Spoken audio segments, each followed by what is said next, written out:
Selon l'autorité des marchés financiers, 89% des comptes de trading ne sont pas rentables, avec une moyenne hallucinante de moins 10 887 € par investisseur. Ça veut dire qu'il y a de grandes chances de perdre de l'argent en trading. L'objectif de ma vidéo ne va pas être de vous empêcher de perdre de l'argent, mais plutôt de faire en sorte que quand vous allez en perdre, vos pertes seront très limitées. Malheureusement, très peu de personnes connaissent ma technique que je vais vous enseigner dans cette vidéo, mais elle est pourtant très importante pour réussir. Alors je voulais juste faire une petite parenthèse. Oui, c'est moi Matt Trading, c'est la première fois que vous voyez ma tête sur YouTube. Ça veut pas dire que je me filmerai systématiquement pour chaque vidéo, mais en tout cas je vais commencer petit à petit à essayer de me filmer. Bref, on retourne à la vidéo. Le concept que je vais vous enseigner aujourd'hui est une sous-partie du money management et il s'appelle le drawdown management. Il est très important pour 4 points. Premièrement, il va pouvoir protéger votre capital de trading. Ça vous est certainement déjà arrivé et ça arrive à beaucoup de gens. Des fois, sur un malentendu, vous faites un mauvais trade et vous perdez 100% de votre capital. Mais grâce au drawdown management, ça sera impossible. Et donc même dans des moments défavorables où vous auriez fait n'importe quoi, vous pourrez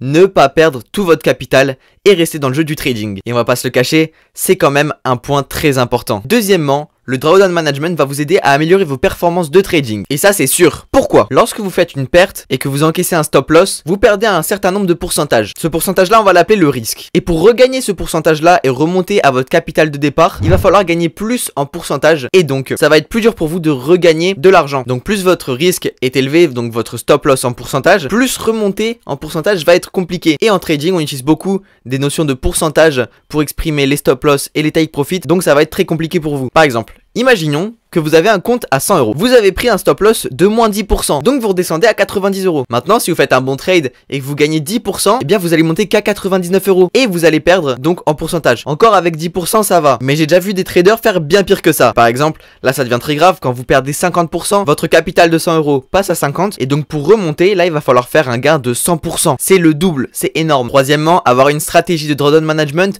va augmenter votre confiance en vous dans votre trading. Il y a beaucoup de gens qui utilisent des techniques de trading dites robotisées, où ce qu'ils vont faire c'est suivre une technique à la lettre sans aucune émotion et juste répéter jusqu'à ce que la stratégie soit rentable. Ça peut être une très bonne stratégie de trading. Il y a des traders en institution qui utilisent ce type de trading, et avoir une stratégie de drawdown management va vous aider à cela, car vous vous dites que si vous perdez, dans tous les cas c'est pas grave parce que vous n'allez pas perdre beaucoup d'argent, et donc vous avez une meilleure confiance, vous n'allez plus vous poser de questions et vous allez juste suivre votre stratégie à la lettre. Et quatrièmement, avoir une stratégie de drawdown management va vous aider à améliorer vos stratégies. Parce que souvent une stratégie peut marcher pendant un certain temps, pendant 3 à 6 mois la plupart du temps, et ensuite le marché va changer et donc il va falloir améliorer sa stratégie. C'est pour ça que le travail du trader va être assez compliqué, parce qu'il va devoir constamment analyser ses performances pour voir si ça marche un peu moins, un peu mieux, faire du backtesting pour voir ce qui peut marcher mieux pendant ces moments-là. Et si vous avez une stratégie de drawdown management et que le marché change tout d'un coup, eh bien vous allez pouvoir observer de loin ce qui vient de se passer et modifier votre stratégie avant que ce soit trop tard. Bref, j'ai arrêté de blablater, maintenant je vais vous expliquer concrètement quelle est cette stratégie. Alors je vais vous avouer un truc, c'est pas moi qui l'ai complètement inventé cette stratégie, mais je l'ai remasterisée à ma façon, selon mes préférences. Et donc vous, après cette vidéo, il va falloir que vous utilisiez votre intelligence financière pour également la remodeler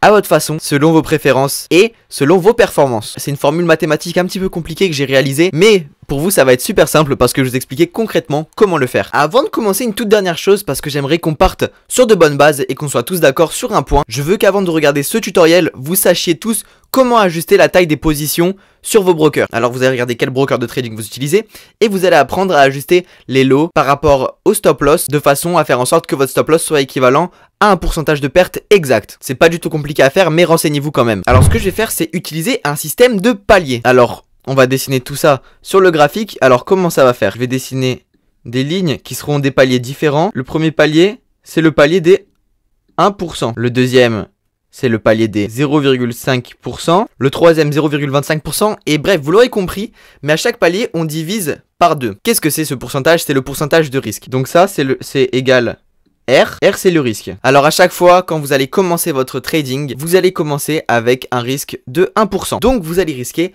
1% sur un trade. Maintenant, on va se poser la question, comment passer au palier en dessous alors? Pour passer ici, il faut que vous ayez perdu 4 trades, donc vous avez fait moins 4%. Imaginons qu'on a un compte à 1000 €, et bien quand vous aurez perdu 4 fois 1%, et donc qu'il vous restera que 960 € sur le compte, vous allez passer au palier en dessous. Maintenant, ça va être pareil, pour passer de 0,5 à 0,25 en risque, on va perdre moins 2, mais en réalité c'est moins 4R. À chaque fois, on va risquer 4R. À chaque fois que vous perdez 4 fois votre risque, vous allez passer au palier en dessous et diviser votre risque par 2. Alors la formule, je vous l'écrirai au montage, mais moi je l'ai sur un papier.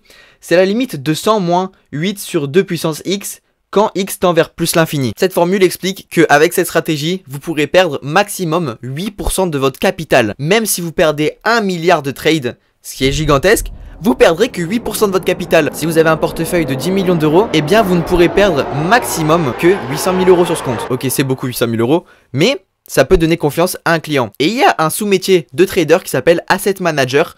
Et en fait, le concept, c'est de trader les portefeuilles de clients. Et avoir une bonne stratégie de drawdown management comme celle-ci peut leur donner grandement confiance. Vous allez me dire, ok, c'est rigolo de diviser son risque par 2, mais comment on fait à remonter? Parce qu'après, si on a un tout petit risque, eh bien nos gains aussi seront plus petits, parce que c'est relié. Eh bien pour remonter, vous allez devoir gagner 6R, donc 6 fois votre risque. Et à chaque fois que vous avez gagné 6 fois votre risque, vous pourrez remonter d'un palier. Et même quand vous serez à 1% et que vous avez fait 6% de bénéfices, vous pourrez même passer à 2%.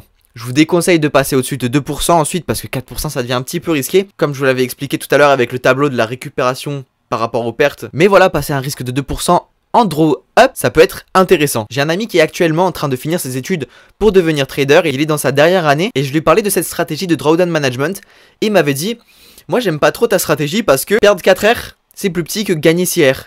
Et donc pour regagner 6 fois le risque, ça va être un petit peu plus compliqué parce qu'il faut gagner plus que quand tu perds. Et moi j'avais répondu que oui, en effet c'est risqué, mais ne pas avoir de stratégie de drawdown management, bah c'est encore pire.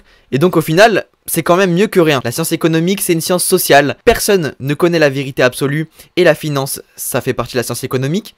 Personne ne sait exactement comment faire. Il y a des désaccords entre les traders, des désaccords entre les économistes. Apprenez à faire la part des choses, faites vos propres choix, mais vérifiez-les. Bref, c'était Matt Trading. J'espère que cette vidéo vous aura plu. Ciao!